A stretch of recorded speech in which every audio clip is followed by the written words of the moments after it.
Welcome to Happy Talks with Dr. Alice and Donovan.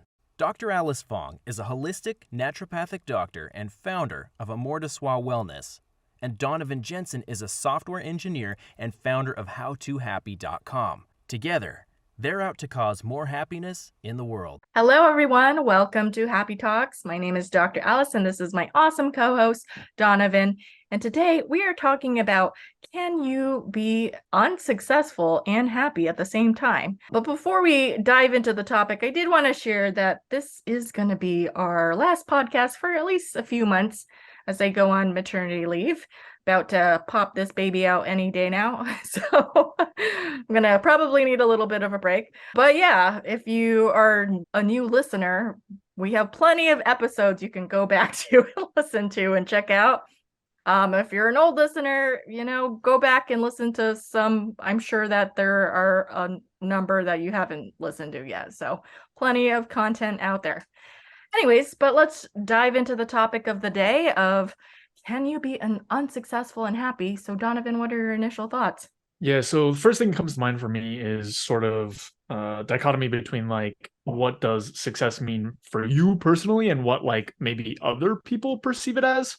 Yeah. Because initially I'm thinking it's probably pretty hard to feel like personally unsuccessful and happy, right? Like if I'm have whatever my own metrics are, we can talk about whether like how you determine those and what are good ones and what are not. But like if I have my own metrics and I feel like I'm not successful, I feel like generally like that's going to be a pretty unhappy place to be. Now, from the more external perspective, like I think it's a much more simple cut and dry case of like, yeah, other people can think that you're unsuccessful and you can be completely happy. So that internal metric is probably going to be the far more important one. But I'm curious what your initial thoughts are. Yeah, I definitely agree that it's highly subjective and based on what you internally. But I also kind of like to add to what you were saying. I think there's various levels or layers of success and different areas of success to be in. So maybe you're successful in your career, but not in your relationship. And so you could still be happy, or maybe you are super successful in like 80% of your areas of life, but then one area you're not, and so you're unhappy. I mean, there's a lot of variables to consider. But I think if you were just across the board feeling unsuccessful at everything, then I'd be surprised if you were still happy with that. But, I guess it's possible, but unlikely. Yeah, and I think it matters too, if we're looking at like a more moment to moment version of happiness, what you're focusing on, right? Like you may be successful, and in fact, you've probably met people like this. I know I have, but like you may be successful in many realms and unsuccessful in one thing. And if your attention is largely on that one thing, then it is very likely that you're going to be unhappy, regardless of how much success you've had in other domains. Like there's plenty of people who are very successful in their careers, but their relationships aren't working out, and they're largely unhappy regardless of that domain specific success because of the lack of success in another domain. Yeah, definitely. Yeah, if you focus on like that unsuccessful domain, even though there are other areas that are thriving potentially, it can definitely be a downer and impact your overall happiness level. But I'm curious, how would a person go? I'm like, for me, I guess, to use myself as the example, I don't particularly feel like I'm unsuccessful in any area. I just feel like I don't feel like I'm a pro in mastering every area either. So I'm not like on either spectrum, but I feel like, okay, there's areas that I am definitely better accelerating at. And then there's areas that, yeah, work in progress, not great, but not like failing by any means. So I guess just from my own personal like stance, it's just like I don't feel unsuccessful in anything. I know I'm not amazing at everything, but I don't feel like that doesn't mean I'm unsuccessful at it if I'm still working at it or chipping away at it. Yeah, I think that's maybe one of the first things we can start unpacking a little bit is like, if you feel like success is binary, which is not what you just described, Right. but Yeah. there are many people who are like, if I make, I don't know, less than six figures, I am unsuccessful. If I make more than that, then I'm successful. Mhm. Generally, that kind of like thinking when you're into sort of binary is going to be a trap. Like, Definitely. um, even if you are on the positive side of it, right? Because I have met people who have a strict definition of success by like, Right. here's an amount of money that I need to make or whatever else, Yeah. and they get above that, and then they carry with them still like beliefs and attitudes that are not like very effective or helpful or useful, Mhm. right? Such as like treating other people worse Mhm. because they're unsuccessful. Um, Right. so I think it's really important to get away from some of that like binary sort of thinking, and get and work on getting closer to sort of what you described, which is like success as a spectrum that you can move up or down on with Mhm. effort. Yeah.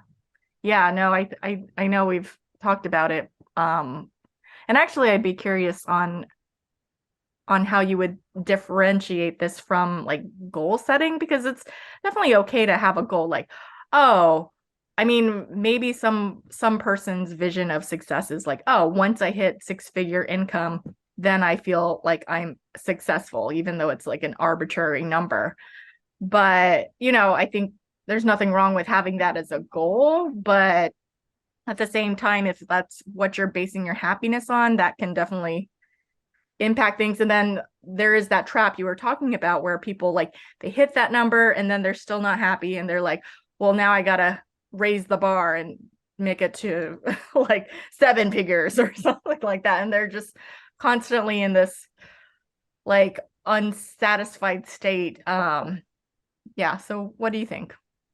Yeah, so when you categorize it like that, and I think I've seen people sort of use successful in multiple different ways, but like when you use being successful or unsuccessful in the context of a goal, I Mm-hmm. don't think that binary there is necessarily a problem. It's more when you use successful or unsuccessful as like a personality quality or like a characteristic, Yeah. right? Like, um, it's more about like, are you tying it to the person or are you tying it to sort of like a set of outcomes?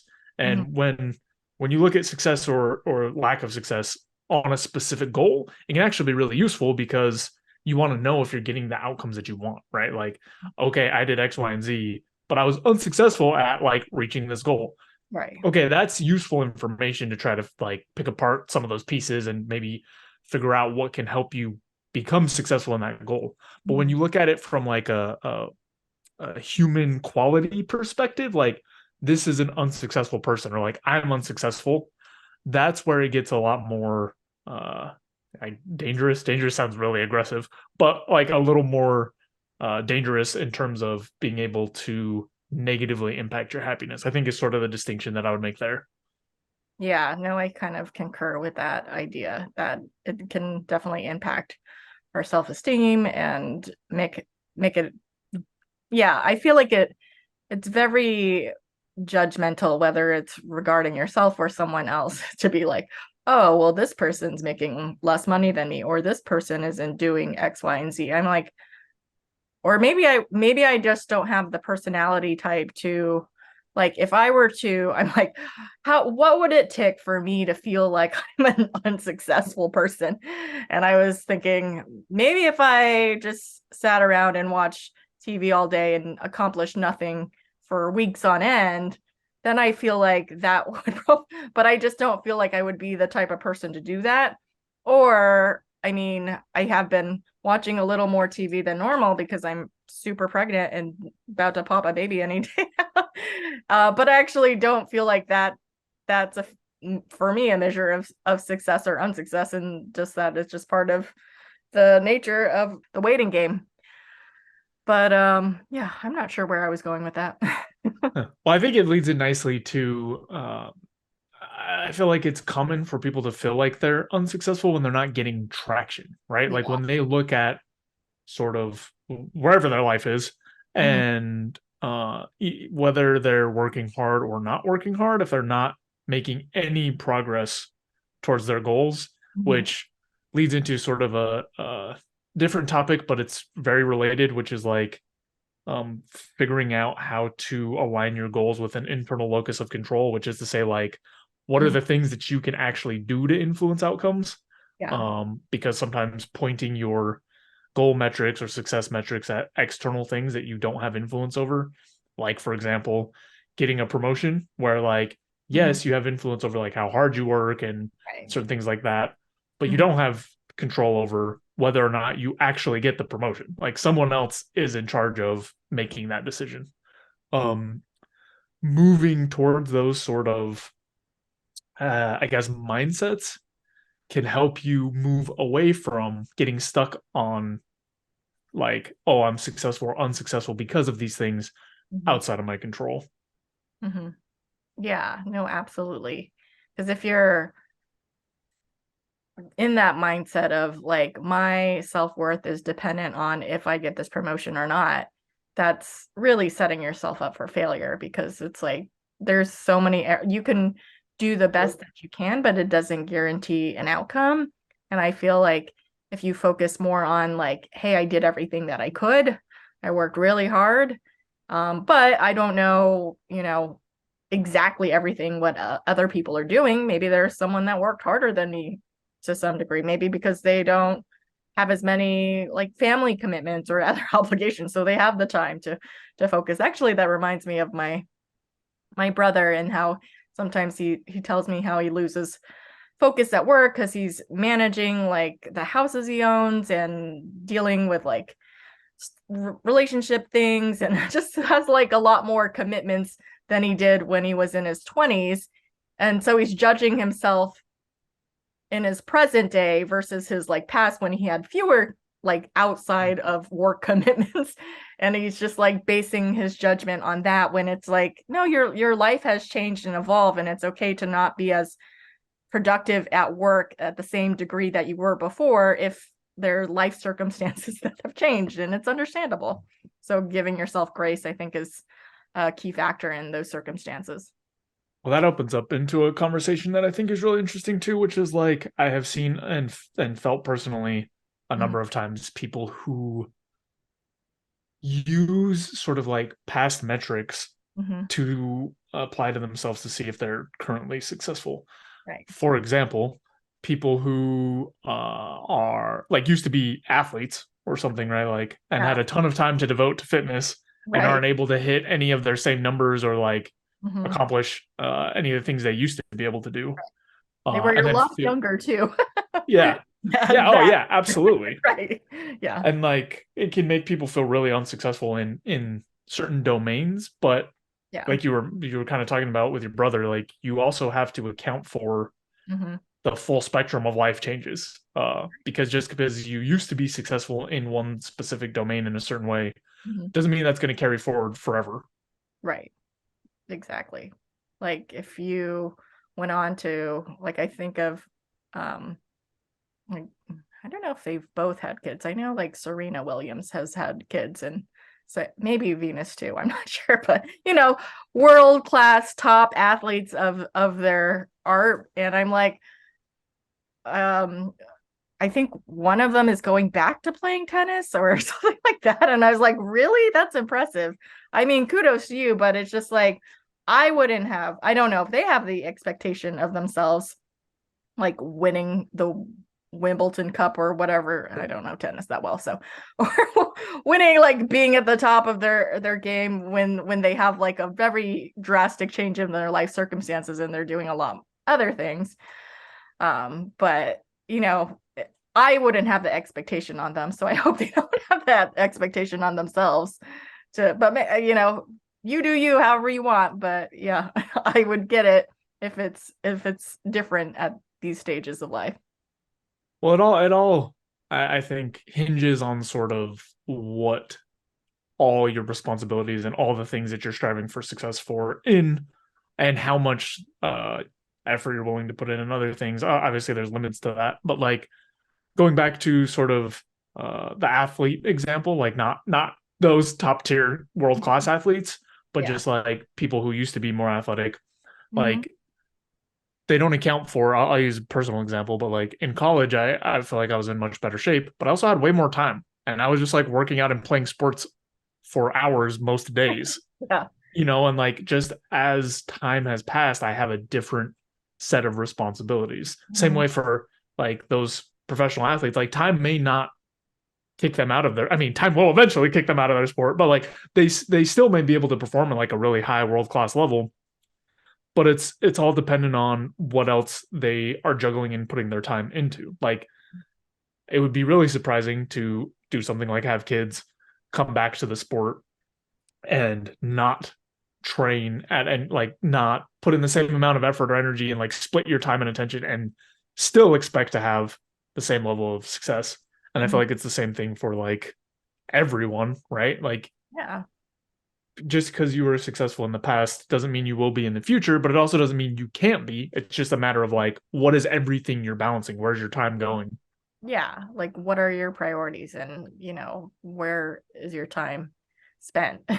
That's different looked at. I think about my own athletic experience. I was a swimmer growing up, and I was swimming 5 days a week, 2 hours a day, and I was a stick also. It's like 110 pounds in high school. I am a lot more than that now because of life circumstances, and I'm pregnant, and even like college and other activities, it wasn't as important. I actually haven't been swimming, like real legit swimming. I've been in a pool, but I haven't been like legit swimming in several years. So yeah, no expectation of being able to even come close to what I used to be able to do. But that's really not even a blip in my priorities, or even a priority by any means, or even something I want to do leisurely. So yeah. Yeah, I think it can be like really difficult for people who have had sort of a lapse in something Hmm. to come back and feel really unsuccessful because they used to have some other level of expertise or skill or whatever else you want to call it. And to get back in at the level they were at, will have to put in like a good amount of effort. Hmm. But I also don't think that like, I don't know, I think being a little bit more what mindful of that up front Hmm. can give you a little bit more space to like jump back into those things if you wanted to. Obviously, what you're talking about with swimming, like that's not something that fits Not gonna anymore. happen But anytime soon. I've just seen other people sort of on the same set of thoughts, but they do want to get back into it, and then because they're not at the same level, Hmm. feel like unsuccessful or like they can't do it or they should like not jump back into whatever it was they used to do. Yeah. Yeah, definitely. Yeah, I do think, I guess, the activity that I'm doing currently is like CrossFit, weightlifting, and cardio, which I do pretty consistently, but I've had to significantly like scale back what I know I have been capable of doing because I'm pregnant. And just like, I even worked out today, and it was super light, and I know like if I weren't pregnant, I could probably do twice as much weight or maybe 3 times more. But I was just like, no, I want to keep it safe. Today is really focused on like moving, and not really about being fast or lifting really heavy or anything like that. It's just about moving essentially. But in my mind, I mean, I don't know how a baby coming into the picture will change things, but my hope is that I don't expect to bounce back and be able to do what I did like 6 months ago right away. But my hope is, once the baby's a little older, once I'm able to kind of work out regularly again, once I've recovered from the birth, that I can get back to where I was and maybe even expand. That's my hope in my mind, but it's just like, I don't know. And, I'm going to accept whatever outcome comes. And I'm like, the main thing that's important for me to focus on is that, as long as even if I just get back into the gyms consistently and regularly, that would be a success in itself. And even if I don't break all my personal records as I did before, I'm going to be okay with that. But it is something I think about and want to achieve. Yeah, I think it ties back into sort of like some of the goal setting stuff we talked about. Yeah. I have found that it's much more helpful Hmm. to focus your success or like your metrics around your effort and sort of the efficiency, right? Because sometimes you can get in like a loop of like working super hard on the wrong thing and not making any progress. But Right. I think especially over time, like the more that you can focus in on effort and showing up and those sorts of things Mhm. as your metrics for success, the better it feels, right? Like more and more, like in the past, I used to be so tied to outcomes Mhm. that I would just be like really frustrated and down a lot. And like, I still don't feel awesome when, for example, I'm trying to hit like a PR or something and I don't. Like, it doesn't make me feel nice, Right. but I don't get stuck in the down part nearly as long when I Mhm. realize, like, okay, I have been showing up, I have been trying my best, or when I realize things like, yo, my diet has been horrible. Like, Yeah. my diet is not in check, and so I know I haven't been doing my best on like the effort that I've put in, and so I'm not as it's weird because it's like I'm not as disappointed in the outcome, Mhm. knowing that I made a mistake in like the effort realm, um, because it was in my control. Like knowing that I was in control makes me feel more Mhm. able to make changes for the future. I think, as opposed to like, hey, I didn't hit it and this sucks and I like don't know what to do. Yeah. Um, so I think just pushing your mindset towards sort of these like progress and effort metrics Right. can really help you not get stuck in the lows, or at least it did for me. Yeah. No, absolutely. I think it's like, if I were to come back to whenever I feel ready to go back to the gym after having the baby, it's like I'm gonna have a new baseline. Might be way, way lower than what I used to be at. And I'm just gonna accept that that's the baseline and then I'll work up from there. And that's okay. And if I get back to where I was, awesome. If not, I'd be happy with just making that progress. Yeah.